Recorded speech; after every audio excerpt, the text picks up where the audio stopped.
സാമ്പത്തികമായി സ്വയം പര്യാപ്തത കൈവരിക്കുന്ന സ്ത്രീകളുടെ എണ്ണം വർദ്ധിച്ചു. അടക്കമുള്ള ഗൾഫ് രാജ്യങ്ങളിലേക്ക് വിവാഹശേഷം ഭർത്താവിനോടൊപ്പം മാത്രം എത്തിയിരുന്ന സ്ത്രീകളുടെ കാലവുമല്ലിത്. കഴിഞ്ഞ 2 വർഷത്തെ കണക്കുകൾ നമ്മൾ പരിശോധിക്കുകയാണെങ്കിൽ, ഗൾഫ് മേഖലയിലേക്ക് ജോലി തേടിയെത്തിയ ആളുകളുടെ എണ്ണം പരിശോധിക്കുകയാണെങ്കിൽ അതിൽ വനിതകളുടെ എണ്ണം വളരെ കൂടുതലാണ്. ഇത്തരം കാര്യങ്ങളിൽ നാം ബഹുദൂരം മുന്നോട്ട് പോയിരിക്കുന്നു. എന്നാൽ കഴിഞ്ഞ ദിവസം ഭർത്താവിന്റെ പീഡനം മൂലം ആത്മഹത്യ ചെയ്യേണ്ടി വന്ന സംഭവങ്ങളിൽ പ്രവാസി മലയാളികൾക്കിടയിലും അങ്ങേയറ്റം ആശങ്കയുണ്ടാക്കുന്നതാണ്.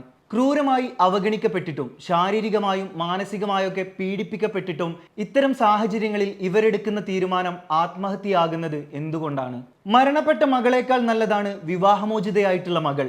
മൂർഖൻ പാമ്പിനെ കൊണ്ട് കടിപ്പിച്ച് ഭർത്താവ് കൊലപ്പെടുത്തിയ ഉത്ര എന്ന പെൺകുട്ടിയുടെ വാർത്തയറിഞ്ഞ് പലരും സമൂഹ മാധ്യമങ്ങളിൽ പങ്കുവച്ച പോസ്റ്റിന്റെ ക്യാപ്ഷൻ ഇങ്ങനെയായിരുന്നു: പിന്നീട് ഭർത്താക്കന്മാരുടെ പീഡനത്തിനിരയായി മരണപ്പെട്ട സാഹചര്യം ഉണ്ടായപ്പോഴെല്ലാം തന്നെ ഈ പോസ്റ്റ് വീണ്ടും ഉയർന്നു വന്നു. ഇപ്പോഴത് വിസ്മയയുടെ കാര്യത്തിലും വിഭജികയുടെ കാര്യത്തിലും അതുല്യയുടെ കാര്യത്തിലും വരെ എത്തി നിൽക്കുന്നു. സ്ത്രീധനം നൽകാത്തതിന്റെ പേരിൽ, സ്ത്രീധനം കുറഞ്ഞു പോയതിന്റെ പേരിൽ, സൗന്ദര്യം കൂടിപ്പോയതിന്റെ പേരിൽ, സൗന്ദര്യം കുറഞ്ഞു പോയതിന്റെ പേരിൽ, കുടുംബത്തിന്റെ അഭിമാനം സംരക്ഷിക്കുന്നതിന് വേണ്ടി ഭർത്താവ് സൈക്കോ ആണെന്ന് പുറത്തു പറഞ്ഞാലുള്ള ജാള്യത മൂലം പെൺകുട്ടികൾക്ക് ജീവൻ നഷ്ടപ്പെട്ടുകൊണ്ടേയിരിക്കുന്നു.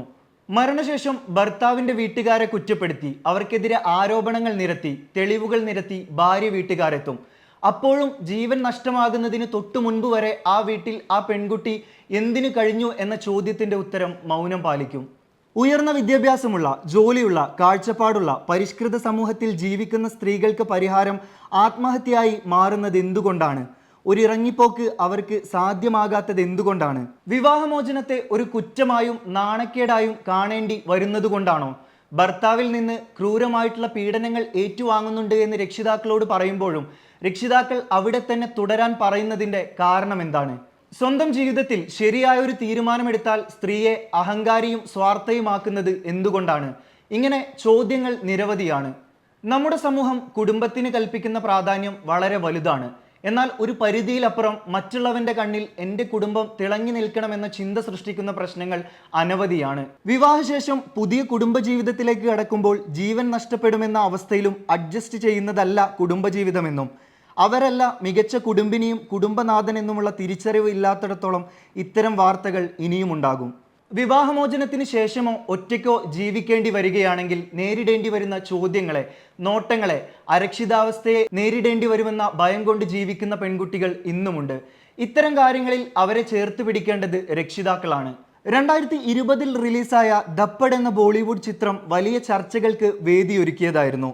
ഭർത്താവിൻ്റെ കയ്യിൽ നിന്ന് ഒരു തല്ല് കിട്ടിയതിന് വിവാഹ ജീവിതത്തിൽ നിന്ന് ഇറങ്ങിപ്പോന്ന അമൃത എന്ന പെണ്ണിൻ്റെ കഥയാണത്. ഇഷ്ടമില്ലാത്ത, പൊരുത്തപ്പെടാനാവാത്ത വിവാഹബന്ധങ്ങളിൽ തുടരുന്നതിനേക്കാൾ നല്ലത് ഇറങ്ങിപ്പോക്കാണെന്ന് അമൃത എന്ന കഥാപാത്രം പറഞ്ഞു വെക്കുന്നു. അവിടെ സമൂഹവും കുടുംബവും ഒറ്റപ്പെടുത്തിയേക്കാം, അറപ്പുളവാക്കുന്ന വിശേഷണങ്ങൾ ചാർത്തിയേക്കാം. മുന്നിലെ വലിയ ലോകത്തെ മാത്രമാണ് നാം നോക്കിക്കാണേണ്ടത്. അവിടെ നമ്മളുടെ തീരുമാനങ്ങളാണ് ശരി. ഒരിക്കൽ നമ്മളെ തള്ളിപ്പറഞ്ഞവർക്ക് അത് തിരുത്തി പറയേണ്ടി വരും. കാരണം വിവാഹമോചനം ഒന്നിൻ്റെയും അവസാനമാകുന്നില്ല.